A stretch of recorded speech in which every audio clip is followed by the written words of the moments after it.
Anytime you're going to spend your life in a community and you get, in some ways, successful, you owe back to that community in any number of ways. The Aquarium of the Pacific, that was a deal with Beverly O'Neill, who was such a dear friend. I had told her if she had run for mayor that I'd do any one project she wanted, thinking she'd want a fundraiser. That would have been pretty easy. Instead, she called me and she said, "Jim, I need you to do something." And I said, "What?" And she said, "We're going to build an aquarium in Long Beach and you're going to be chairman." We got it open on time and under budget in 1998, I believe it was. I guess my feeling, our feeling here at the firm, and it's been that way since the beginning, was it's always the right time to do the right thing. We've had a lot of good fortune. A lot of people have given us opportunities which have resulted in a lot of good things happening to us. And when we see things that need to be helped, people who need to be helped through charities, we just pitch in behind that. It's been that way for all these years, and it's not going to change in the future. There are a lot of people who need help, and to the extent that we can do it, we're going to continue to try and help them. The journey that I've had, I'm a kid from Rock Island, Illinois, born and raised in the Mississippi River, to be in Los Angeles County, and people say that a Los Angeles County supervisor is one of the most powerful elected positions in America. I represent more people than a lot of governors and do that. It's been an incredible ride. I mean, it's unbelievable, only in America. And to be in a position to give back, to make a difference, to have an impact on a Ronald McDonald House, to have an impact on Rancho Los Amigos. When I have a safe surrender baby that was surrendered 10 years ago, grab my leg and say thank you, and knowing what the outcome could have been, this close to an ocean, a lake, a trash can, or whatever it may be, it makes a difference to see when you go to Rancho to visit the patients in the wheelchairs and what they have to go through to struggle. It makes it all worthwhile. If you want to know why I give, I can tell you I give two things. I give as much financial support as I can, and fortunately I've been able to do a lot of that. But I also give all of my time now and all of my service to helping community organizations. So that's why I serve on multiple boards and diverse boards, because community volunteering is a profession of mine. I'm a professional community volunteer. And the reason I do this is because it gives meaning to my life.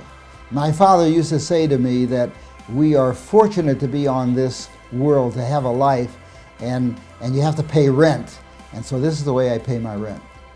Our parents instilled in us the notion, the commitment, the desire to give back. It's not all about accumulation. A lot of it is about serving others. And so that's a tradition that my brothers and sisters and I and my wife and our families have carried on. My personal passion is for the aquarium. I believe that the ocean is the future for all of us, for this planet. Conservation and learning how to coexist human life with nature is very important. As much as we spend work at Molina, we spend spare time helping others. Long Beach is not only home to our company, but my family is from Long Beach. My wife's family and her parents both grew up in the Long Beach community. So having our business here and with our number of employees we have, we really feel strongly that we should give back to the community.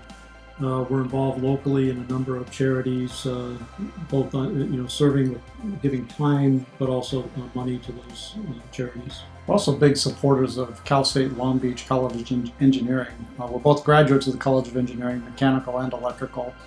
We donate both our time and money to many of the functions there to help new engineers that are coming out of school today. I've always been a fan of people who help other people and who give back to other people, to help animals, to help the environment, to help young people especially, or older people who can't necessarily help themselves.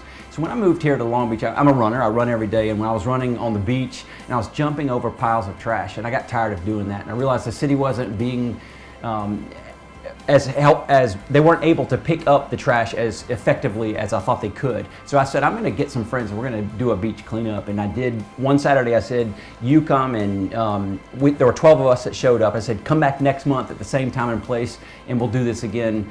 And those 12 people brought people, and that was the first event that I started in Long Beach, called the 30-minute beach cleanup, and then have moved on to dog parades and spelling bees and father-daughter dances, kids' bike parades.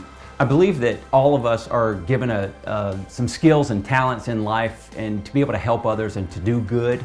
And I think that it's important for us to use what we've been given, the influence that we've been given, the goodness in our hearts, and share it with other people to develop friendships and relationships that are going to make our world around us, and then the world at large, a better place to live. Well, if you live in a community, you've got to be part of it. It's no question, because you live there, your life, your children, you raise your children, your grandchildren, and it's just absolutely something that everyone should take a focus on and look at their life and say, if I'm living here, I want to give back.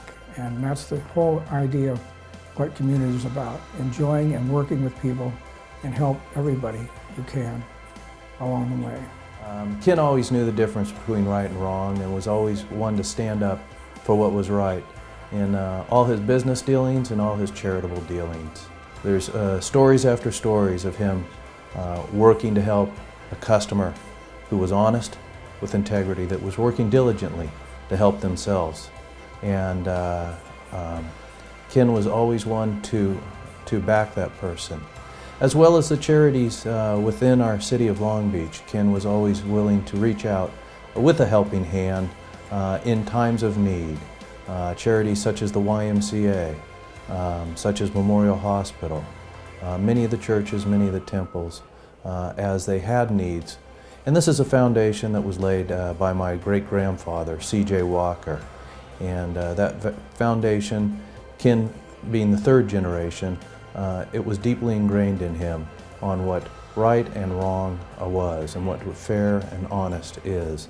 And he had those dealings with customers, with our communities, and with our employees. My wife and I both support education, and so we supported such things as a Long Beach Unified School District, a special effort in training students in algebra and other mathematics.